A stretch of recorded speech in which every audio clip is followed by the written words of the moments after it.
Silent चुनाव है, एक उत्साहहीन चुनाव है। और आज देश भर में जहां जहां भी चुनाव हुआ है, वहां पर अगर एक लाइन में उसके बारे में इसे डिफाइन करना हो, इसके बारे में आपको बताना हो, तो वो ये है कि ये उत्साहहीन चुनाव था आज का।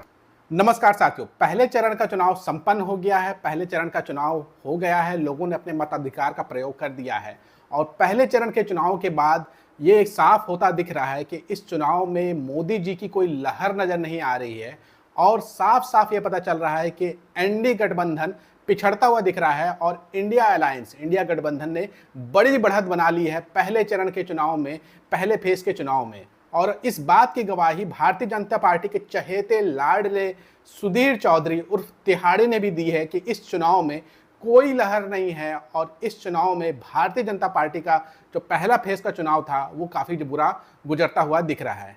आपको बता दें, लोकसभा चुनाव के पहले चरण के चुनाव में कल कुल 102 सीटों पर चुनाव हुआ है और आपको ये भी जानकारी दे दें कि पिछले बार इन 102 सीटों पे जो चुनाव हुआ था, पहले चरण का जो चुनाव हुआ था, उसमें कुल 70% वोट डले थे, लेकिन इस बार केवल 63% वोट डले हैं। ये साफ साफ इशारा कर रहा है कि 7% लोगों ने वोट नहीं डाला। और ये 7% वोटर कौन है? ये वही 7% वोटर हैं जो मिडिल क्लास और अपर मिडिल क्लास से आते हैं, वो वोट नहीं देने गए हैं। उसका एक बड़ा कारण ये भी माना जा रहा है कि एक तरफ तो मोदी जी कह रहे हैं कि अब की बार 400 पार, यानी कि मोदी जी एनडीए अलायंस को ये लग रहा है कि वो आसानी से 300 का आंकड़ा तो पार कर ही लेंगे और वो 400 के लिए मेहनत कर रहे हैं। उनका वोटर जो मध्यम वर्गीय परिवार होता है या फिर उच्च वर्गीय परिवार होता है, उन्होंने शायद सोचा होगा कि जब मोदी जी की सरकार बन ही रही है तो हमें वोट डालने की क्या जरूरत है।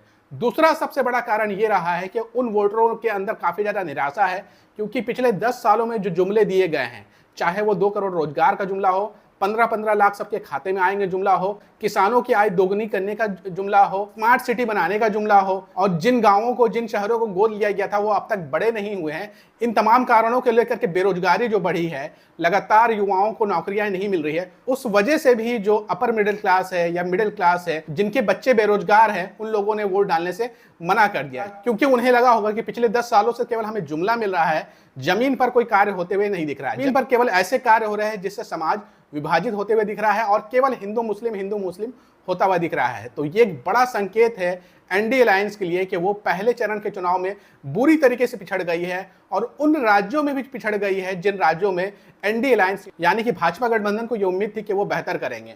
हम आपको सिलसिलेवार तरीके से बताएंगे कि किन किन राज्यों में भारतीय जनता पार्टी पिछड़ते हुए दिख रही है। साथ ही साथ आपको ये भी बताएंगे कि सुधीर चौधरी ने भी मान लिया है कि एनडीए अलायंस की इस बार स्थिति अच्छी नहीं होने वाली है और पूरे देश में कोई लहर नहीं, 400 सीट जीतने वाली पार्टी के पक्ष में कोई लहर नहीं दिखाई दे रहा है। तो ये साफ संकेत दे रहा है जो वोट पड़ रहे हैं, जो साइलेंट वोट पड़ रहे हैं, वो उन लोगों के लिए है जो इस सरकार को पसंद नहीं कर रही है और इस सरकार को हर हाल में हटाने की कोशिश कर रही है। और सुधीर चौधरी ने पहले फेज के इलेक्शन को लेकर के जो बोला है, उसकी हम आपको वीडियोस की कुछ झलकियां भी दिखाएंगे। लेकिन सबसे पहले अब हम बात कर लेते हैं कल पहले चरण के जो चुनाव हुए हैं, जिन जिन राज्यों में हुए हैं, जिन जिन इलाकों में हुए हैं, वहां पर एनडीए अलायंस के और इंडिया अलायंस की क्या स्थिति है वो आप जान लीजिए। आप अपने स्क्रीन पे देख सकते हैं, ये राज्य है तमिलनाडु। और आपको बता दें कि पिछले बार 2019 में भी, यानी कि वहां पर कांग्रेस और डीएमके के अलायंस ने जबरदस्त बढ़त बनाई थी और सबसे ज्यादा सीट जीत करके आई थी इंडिया अलायंस 2019 के चुनाव के हिसाब से। और इस बार भी जो 2024 में चुनाव हो रहा है, वहां पर भी ये देखने को मिल रहा है कि दुनिया की सबसे बड़ी पार्टी कहे जाने वाली भारतीय जनता पार्टी और उनके गठबंधन का यहां पर खाता भी नहीं खुल रहा है। भारतीय जनता पार्टी और उनके गठबंधन को मिलने वाला है यहां पर शाकाहारी अंडे और तमाम की तमाम सीटों पर इंडिया अलायंस यानी कि कांग्रेस और डीएमके का अलायंस बढ़त ना सिर्फ बनाई है बल्कि जीतते हुए दिख रही है। 39-0 का रिजल्ट आता हुआ दिख रहा है तमिलनाडु में और भारतीय जनता पार्टी को यहां पर केवल मिलने वाला है शाकाहारी अंडा। तो आप समझ लेंगे भारतीय जनता पार्टी और उनके अलायंस कुल 102 सीटों में 39 सीटों पर तो पहले ही पिछड़ चुकी है, 39 सीटों पर उनका खाता खुलने वाला नहीं है। अब हम जो दूसरे राज्य की बात करने वाले हैं वो राज्य है राजस्थान, जहां पर कुल 25 सीट आती है, जहां पर 12 सीटों पे चुनाव हुआ कल पहले फेज के चुनाव में और इन 12 सीटों में भारतीय जनता पार्टी की स्थिति कुछ भी अच्छी नहीं रही है। इन 12 के 12 सीट पर पिछले बार भारतीय जनता पार्टी ने बड़ी जीत दर्ज की थी, लेकिन इन 12 सीटों पर भारतीय जनता पार्टी बुरी तरीके से पिछड़ते हुए दिख रही है। और कुल मिलाकर के 6 से 7 ऐसे सीटें हैं जहां पर भारतीय जनता पार्टी हार सकती है चुनाव। और ऐसी खबरें जो है जमीन से निकल करके आ रही है कि भारतीय जनता पार्टी 12 सीटों पर पिछड़ते हुए दिख रही है। यानी कि अगर पिछड़ रही है तो आप मान के चलिए 12 में से 5-6 ऐसे सीटें हैं जहां पर वो हार सकती है। ऐसा जो है जमीन से खबरें सामने निकल करके आ रही है। अब हम बात कर लेते हैं महाराष्ट्र की, जहां पर महाराष्ट्र में भारतीय जनता पार्टी ने जबरदस्त बढ़त बनाई थी पिछले बार, लेकिन अभी जो खबर सामने निकल करके आ रही है वो महाराष्ट्र से अच्छी नहीं निकल करके आ रही है। और महाराष्ट्र में महाविकास आघाड़ी, इंडिया अलायंस में जो महाविकास आघाड़ी है उसने जबरदस्त बढ़त बनाई है। और हाल तो ये हो गया कि नागपुर की सीट पर नितिन गडकरी को काफी ज्यादा परेशानियों का सामना करना पड़ा है और तमाम सीटों पर महाविकास आघाड़ी, उद्धव ठाकरे, शरद पवार और कांग्रेस के गठबंधन ने जबरदस्त बढ़त बनाई है। और साफ साफ देखने को मिल रहा है कि Bharatiya Janata party, NDA alliance यहां पर पिछड़ते हुए दिख रही है। पश्चिम बंगाल में पहले फेज के चुनाव में कुल 3 सीटों पर चुनाव हुआ है और इन 3 सीटों पर जो चुनाव हुआ है वो भारतीय जनता पार्टी को झटका देते हुए दिख रहा है। जो 3 सीटों पर चुनाव हुआ है उसमें पहला नाम है जलपाईगुड़ी, दूसरा नाम है अलीद्वारपुर और तीसरा नाम है कूच बिहार। जिसमें जो खबरें सामने निकल करके आ रही है, कूच बिहार की सीट पिछले बार भारतीय जनता पार्टी ने जीती थी, लेकिन इस बार भारतीय जनता पार्टी के लिए स्थिति अच्छी नहीं है। कूच बिहार की सीट पर भारतीय जनता पार्टी पिछड़ते हुए दिख रही है। साथ ही साथ अलीद्वारपुर भी पिछले बार भारतीय जनता पार्टी ने जीती थी, लेकिन इस बार भी पिछड़ते हुए दिख रही है।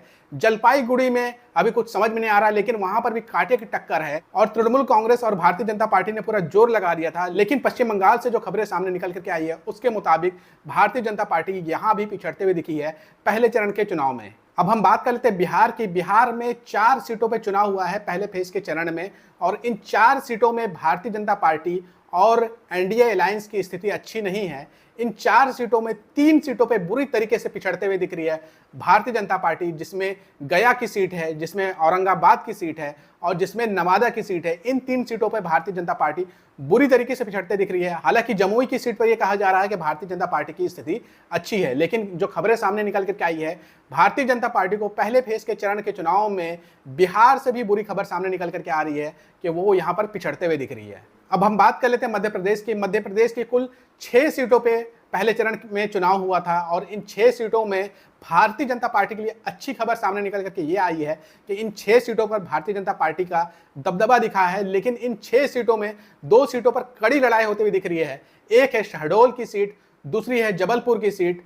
इन 2 सीटों पर बहुत ज्यादा कड़ी लड़ाई देखने को मिल रही है। जबलपुर पे तो वोटिंग परसेंटेज काफी ज्यादा गिर गया है और वोटिंग परसेंटेज जब भी गिरता है तो भारतीय जनता पार्टी को नुकसान होता है और कहा जाता है कि भारतीय जनता पार्टी की जो समर्थक है वो वोट देने नहीं निकले हैं। अगर उनके मन में कोई नाराजगी है तो वो घर पे ही बैठ गए हैं।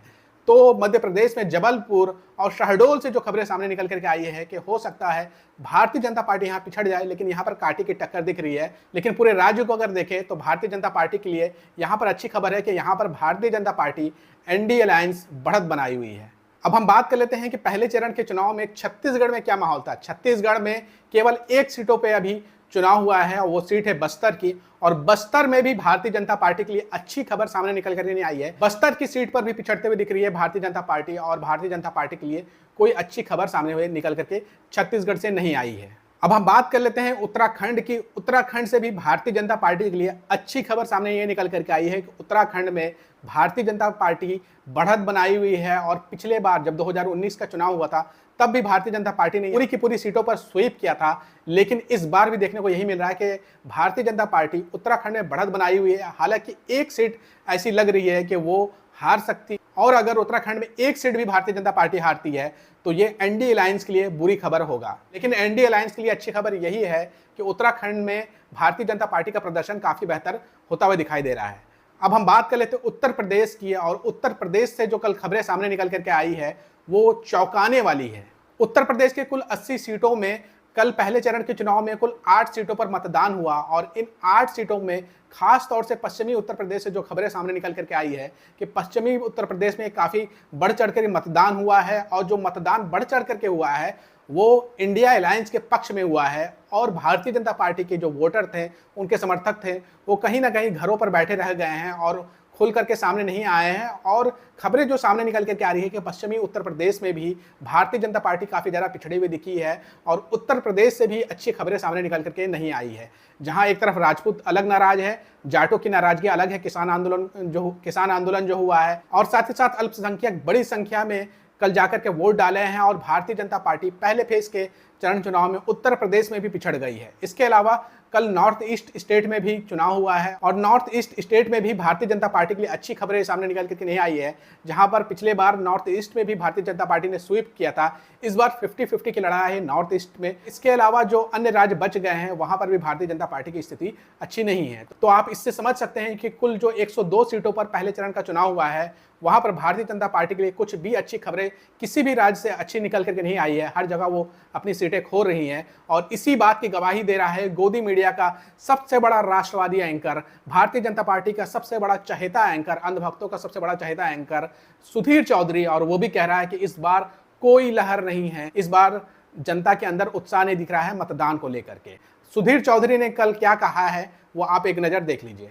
अभी तक का जो आंकड़ा हमारे सामने आया है वो ये बताता है कि ये एक साइलेंट चुनाव है, एक उत्साहहीन चुनाव है और आज देश भर में जहां जहां भी चुनाव हुआ है वहां पर अगर एक लाइन में उसके बारे में इसे डिफाइन करना हो, इसके बारे में आपको बताना हो तो वो ये है कि ये उत्साहहीन चुनाव था आज का और साइलेंट चुनाव था जिसमें वोटर बिल्कुल चुपचाप शांत रहा।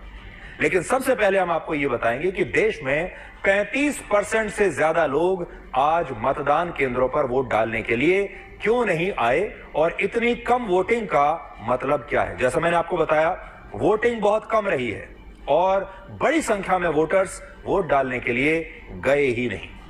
एक साइलेंट चुनाव है जिसमें ना तो किसी के पक्ष में कोई लहर है और ना ही किसी के विरोध में कोई लहर दिखाई दे रही है। इसलिए पहला बड़ा पॉइंट तो यह है कि ये उत्साहहीन चुनाव है और भारत में मुझे याद नहीं इससे पहले कब इतना उत्साहहीन चुनाव हुआ था।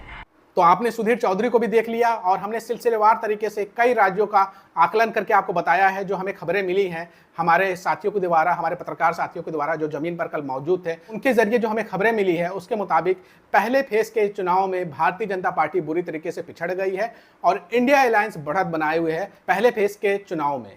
आप कैसे देखते हैं सुधीर चौधरी ने जो बातें कही है और पहले फेज के चरण के चुनाव को? कमेंट करके अपनी राय जरूर दीजिएगा। अगर आपको ये वीडियो पसंद आई है तो ज़्यादा से ज़्यादा शेयर करिएगा।